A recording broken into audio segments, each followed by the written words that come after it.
BJP सरकार ने देशी शराब पर 20% और अंग्रेजी शराब पर 10% ड्यूटी घटाने का निर्णय लिया है और सरकार के इस कदम को आड़े हाथों लेते हुए कांग्रेस ने कहा कि भाजपा सरकार शराब माफियाओं के आगे बोनी हो गई है। उधर सरकार के गृह मंत्री नरोत्तम मिश्रा ने साफ कहा है कि शराब नीति को लेकर कांग्रेस का रवैया शुरू से दोहरा रहा है। प्रदेश में नई शराब नीति लागू होने से प्रदेश की सियासत इन दिनों गर्मा गई है। शराब नीति को आड़े हाथों लेते हुए कांग्रेस ने कहा कि बीजेपी सरकार को आम आदमी की बजट की चिंता करते हुए पेट्रोल और डीजल सस्ता करना चाहिए, लेकिन सरकार शराब को सस्ता करके माफियाओं की जेब भरने में लगी हुई है। कांग्रेस विधायक कुणाल चौधरी ने मीडिया से मुताबिक होते हुए कहा कि भाजपा नेत्री उमा भारती प्रदेश में शराबबंदी को लेकर आंदोलन करने वाली थी, लेकिन सरकार के सामने उनकी दाल नहीं गली। कांग्रेस विधायक कुणाल चौधरी ने सीएम शिवराज सिंह चौहान से प्रदेश में शराब बंद करने की भी मांग की है। और अब सुपर मार्केट में शराब बिकेगी, शराब क्या लगता है फैमिली साथ जी रोल जी शराब की कीमत घटा दी गई है, उनका एक्साइज ड्यूटी घटा दी है। अब शराब सस्ती मिलेगी और खाने पीने की पेट्रोल बाकी सब चीजें महंगी होती है। क्या दुर्भाग्य है मध्य प्रदेश का कि इस प्रकार की सरकार जो खरीदे हुए जनादेश की माफिया के तंत्र के ऊपर बनी हुई सरकार है और आज वही माफियाओं के दबाव में जो घुटने टेकने का काम कर रही है। कभी नकली शराब से मौतें, कभी शराब की एक्सेस से मौतें, और जिस स्थितियों के अंदर मध्य प्रदेश की आम जनता कह रही है कि महंगाई चरम के ऊपर है। खाने का तेल जो 60 रुपए हुआ करता था वो 150-200 हो चुका है। पेट्रोल डीजल जो 50 रुपए लीटर हुआ करता था जब मुख्यमंत्री साइकिल चलाया करते थे, आज वो 100 के पार हो चुका है। उसकी चिंता इनको नहीं है। आज महंगाई चरम के ऊपर है, बेरोजगारी चरम पे मध्य प्रदेश में है। सरकार की कैबिनेट को जिसको चिंता मध्य प्रदेश की आम जनता की करना चाहिए, वो शराब माफियाओं की चिंता कर रही है। मुझे लगता है दुर्भाग्य है कि शराब की कमी करने के लिए प्रदेश में बैठे कि शराब को बढ़ाने के लिए बैठे। एक तरफ उमा भारती जी नाटक और नौटंकी करती है कि मैं शराब के खिलाफ अभियान छेड़ूंगी, और उन्हीं की पार्टी की सत्ताधारी दल की सरकार जो खरीदे हुए जनादेश से बनी है वो माफिया तंत्र को संरक्षण देके शराब बढ़ाने के ऊपर के लिए तरह तरह के परपंच निकालने का काम करती है। स्पष्ट है इसका पूरी तरीके से विरोध है। मध्य प्रदेश के अंदर शराब बंदी होना चाहिए और कहीं ना कहीं इसको घटाने के उपाय, क्योंकि लोगों के घर में खाने के पैसे नहीं है, पर वो माफिया के उसमें इससे चंगुल में गरीब आदमी फंसता है कि वो शराब पीता है और कहीं ना कहीं घर में जिस तरह की घरेलू हिंसा होती है इसकी जवाबदेह सरकार है। और ये खरीदे हुए जनादेश की सरकार उस माफिया तंत्र को संरक्षण देने का काम कर रही है। दुर्भाग्य है कि मध्य प्रदेश के पूर्व मुख्यमंत्री, इस प्रदेश के सांसद, उनके लिए मुख्यमंत्री के पास समय नहीं है, क्योंकि मुख्यमंत्री माफिया तंत्र को संरक्षण देते हैं। मध्य प्रदेश के अंदर चाहे खनन माफिया हो, चाहे रेत माफिया हो, चाहे शराब माफिया हो, कैसे जनता की कमर तोड़ी जाए इसके ऊपर मुख्यमंत्री जी का ध्यान है। और कोई जनप्रतिनिधि अगर उसके सजगता के साथ बात करना चाहता है तो मुख्यमंत्री के पास समय नहीं होता। क्या करते हैं मुख्यमंत्री?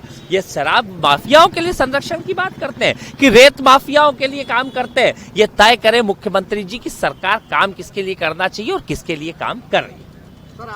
वहीं कांग्रेस के आरोप को लेकर गृह मंत्री डॉक्टर नरोत्तम मिश्रा ने कांग्रेस पर पलटवार करते हुए कहा कि कांग्रेस तो घर घर शराब पहुंचाने की तैयारी में थी, तो वहीं उन्होंने पंजाब सहित कांग्रेस शासित राज्यों में शराब को लेकर क्या हाल है वहां किसी से भी नहीं छुपा है। करूंगी दूसरी तरफ शराब सस्ती हो रही है सर, अंदर ही कांग्रेस के लिए खाने के सामान की जगह जहर को सस्ता कर दिया आप लोगों ने। देखिए, कांग्रेस के ऊपर आप पता नहीं क्यों उनके सवालों को जवाब देते हो। ये वही कांग्रेस है, ये वही कमलनाथ है जो कि महिलाओं के लिए अलग से शराब बेचने वाले थे। घर घर पहुंचाने का सिस्टम कमलनाथ जी करने वाले थे।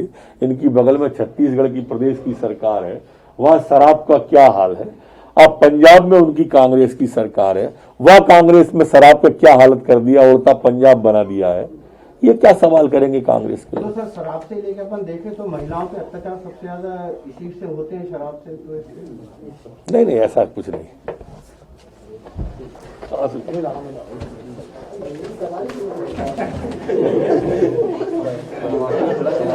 वहीं कांग्रेस विधायक कुणाल चौधरी ने गृह मंत्री को जवाब देते हुए कहा कि कांग्रेस प्रदेश में शराब मुक्ति का अभियान चला रही थी। जिस तरीके से हट धर्मिता की सरकार मध्य प्रदेश के अंदर आई है और जिस तरह का व्यवहार एक कर्मचारी का जो मंत्री के यहाँ पैसे उगाई का काम करता है और जिस तरह का व्यवहार उन विद्यार्थियों के साथ किया गया, क्या इस देश के लोकतंत्र में अपने हक को मांगने की वो विधा नहीं है? मध्य प्रदेश के अंदर ना तो कोई बड़ी चीजें हो रही है, सारी चीजें बंद है, फिर विद्यार्थियों की जान क्यों जोखिम में डाल रहे हैं? और डाल रहे हैं अगर वो अपने हक और अधिकार की बात कर रहे हैं तो उनको जिस प्रकार से डराने धमकाने का काम कर रहे हैं, ये अलोकतांत्रिक सरकार लोकतांत्रिक मूल्यों पे नहीं, लोगों को डराने और धमकाने की सरकार और कहीं ना कहीं लोगों को डराने का काम कर रही है। इसका हमारा विरोध है। जो विद्यार्थियों की मांगे हैं, जायज मांगे, उनके साथ कांग्रेस पार्टी पूरी ताकत के साथ खड़ी। मध्य प्रदेश कांग्रेस ने सरकार दी थी, कांग्रेस सरकार को ये गृह मंत्री जी का काम क्या है? उनको थोड़ा काम को याद आना चाहिए कि उनका काम क्या है। सिर्फ सुबह उठ के मुंह चलाने के काम से कुछ नहीं होगा। ये करने वाली थी, ये हाइपोथेटिकल बातों से कुछ नहीं होता, कुछ भी नहीं करने वाली थी। कांग्रेस पार्टी मध्य प्रदेश के अंदर शराब मुक्त का अभियान चला रही थी, मध्य प्रदेश के अंदर माफिया मुक्त का अभियान चला रही थी और मध्य प्रदेश में बेटियों को सुरक्षा देने का काम कर रही थी। घर घर शराब ये बिकवा रहे हैं, मॉल के अंदर शराब ये बिकवा रहे हैं, नकली शराब ये बिकवा रहे हैं और आरोप प्रत्यारोप रोज कांग्रेस पे करते। 17 साल की सरकार के गृह मंत्रियों, ये थोड़ा ध्यान रखो और कहीं ना कहीं झूठ बोलने की पराकाष्ठा बंद करके उमा भारती की तो सुन लो कि जो कह रही है, चिल्ला रही है कि बार बार बंद करने की और शराब बढ़ा रहे। शराब पे बात करने का अधिकार इनको नहीं है क्योंकि कहीं ना कहीं ये शराब नीति बीजेपी की नीति है और कहीं ना कहीं यही माफिया तंत्र है जिसने सरकार गिराने के लिए पैसा लगाया था, उसकी वसूली के लिए काम कर रही है सरकार। आपको बता दें कि मंगलवार को ही शिवराज कैबिनेट की बैठक में नई आबकारी नीति को मंजूरी दे दी गई है, जिसके तहत अंग्रेजी शराब सस्ती होगी। नई शराब नीति प्रदेश में 1 अप्रैल से लागू होगी और नई आबकारी नीति में ये भी प्रावधान होगा कि अब देशी और अंग्रेजी दोनों ही शराब एक ही दुकान से बेची जाएगी। भोपाल से उमेश यादव की रिपोर्ट।